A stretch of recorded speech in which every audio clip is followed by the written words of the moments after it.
Everyone wants control over their life, their circumstances, their future.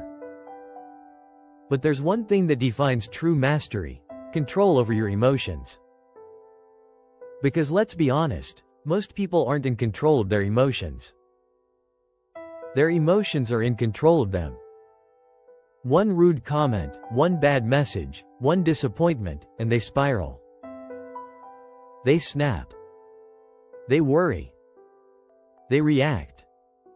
But 2,000 years ago, the Stoics, Marcus Aurelius, Epictetus, and Seneca, learned how to stay calm in chaos. They discovered a kind of strength that no one could take away: the ability to feel everything, but be ruled by nothing. And that's what we're about to explore, the Stoic secret to emotional control. Part 1. The real enemy is reaction. The Stoics taught that emotions themselves aren't the enemy. They're natural, human, honest. Anger, fear, sadness, jealousy, the Stoics felt them too. But what made them different was how they handled them. Epictetus said, "It's not what happens to you, but how you react to it that matters." That's the foundation of emotional control. You can't control the trigger. You can't control other people's behavior. But you can always control your response. That small gap between stimulus and response is where Stoic power lives.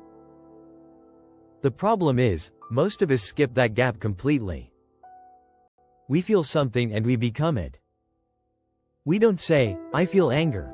We say, "I am angry." The Stoic secret is learning to separate those two things. To feel emotion without losing yourself to it. Part 2. The Stoic view of emotion. The Stoics didn't deny emotion, they dissected it. They saw emotions as judgments. When something makes you angry, you're judging it as bad. When something makes you anxious, you're judging it as dangerous. When something makes you sad, you're judging it as loss. The key? Change the judgment, and you change the feeling. Seneca wrote, "We suffer more in imagination than in reality." Most of our emotions come not from what's happening, but from what we think is happening. Our minds create stories, exaggerate outcomes, and build fears that don't exist. The Stoics learned to step back and ask, is this emotion based on truth, or my perception? That one question turns chaos into calm. Part 3. The power of observation. Marcus Aurelius practiced this every day. When anger rose, he didn't suppress it, he observed it. He wrote in his meditations, "When you are offended at any man's fault, turn to yourself and study your own failings." Observation creates distance. It's like stepping out of a storm to watch the rain instead of being drenched by it. The next time you feel emotion rising, don't say, "I'm angry." Say, "Anger is present." Notice how that small shift changes everything. You've moved from identification to awareness. From being lost in emotion to standing above it. That's Stoic control, not denial, but discipline. Part 4. Why suppression doesn't work. Modern life often confuses control with suppression. People say, "Don't cry, don't be angry, don't feel." But the Stoics never said that. They didn't reject emotion, they refined it. Seneca warned, "He who does not prevent the beginnings of anger cannot hope to control the end of it." The Stoic method is to catch emotion early, before it grows wild. When you suppress emotions, they rot inside you. When you observe them, they dissolve. So the goal isn't to be emotionless. It's to be emotionally free. To feel deeply but stay steady. Part 5. The Stoic exercise of delay. Epictetus taught his students a simple but powerful trick: delay your reaction. When insulted, don't respond immediately. When upset, don't speak instantly. He said, "No great thing is created suddenly," and that includes self-control. So next time you feel anger, anxiety, or sadness, pause. Count to 10. Breathe. That small act of waiting interrupts the automatic cycle of reaction. Marcus Aurelius practiced this too. He wrote, "Be tolerant with others and strict with yourself. Every delay builds inner strength. Every pause is a small victory over impulse." Part 6. Detachment. The Stoic shield. The Stoics used detachment as armor against emotional storms. Not coldness. Not apathy. Just perspective. Marcus Aurelius reminded himself daily, "Choose not to be harmed, and you won't feel harmed. You can't control what people do. But you can control whether you give them access to your peace." That's emotional control in its purest form, refusing to let others dictate your inner world. Detachment means realizing that you can witness emotion without surrendering to it. You can feel anger, but choose calm. You can feel sadness, but choose acceptance. You can feel fear, but choose courage. Every choice reclaims a piece of your freedom. Part 7.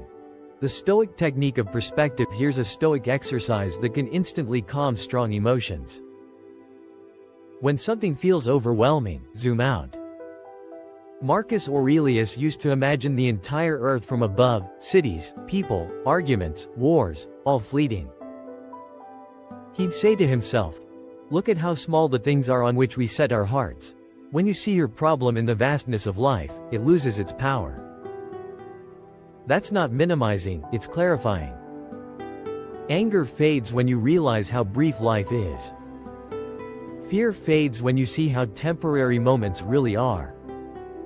Sadness fades when you understand that change is part of nature. Perspective doesn't erase emotion. It dissolves its grip. Part 8. Transforming emotion into strength. The Stoics believed every emotion carries hidden energy. Your job is to redirect it. Anger can become courage. Fear can become caution. Sadness can become compassion. Seneca said, "A wise man is neither raised up by prosperity nor cast down by adversity. Emotions are energy." The Stoics didn't waste it, they transformed it. When something angers you, channel that energy into constructive action. When something scares you, use it to prepare. When something hurts you, use it to grow empathy. That's not suppression, that's alchemy.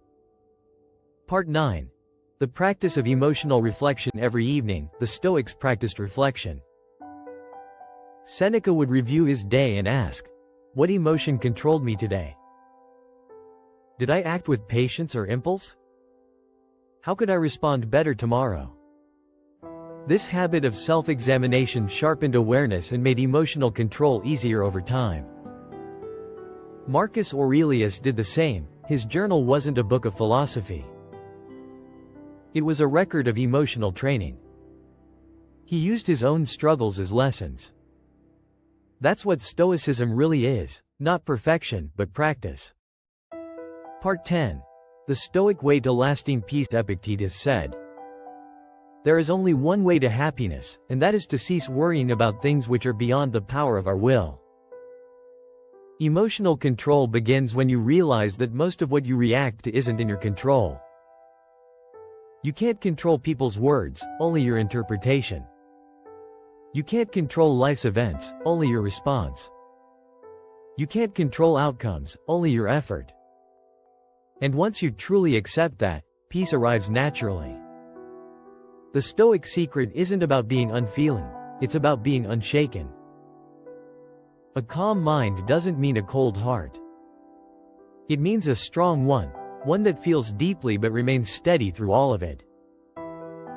Marcus Aurelius said it best, "You have power over your mind, not outside events. Realize this, and you will find strength." That's the secret to emotional control. Not hiding emotion. Not fighting it. But mastering the mind that feels it. Every emotion you experience is a chance to practice philosophy. Every moment of anger, fear, or sadness is a test, not of your feelings, but of your focus. Because the truth is, emotions aren't your enemies. They're teachers. They reveal what still controls you. And when you learn to stand still while the storm passes, you'll realize, you were never meant to eliminate emotion. You were meant to rise above it. That's the Stoic secret. And once you learn it, no one, and nothing, can control you again.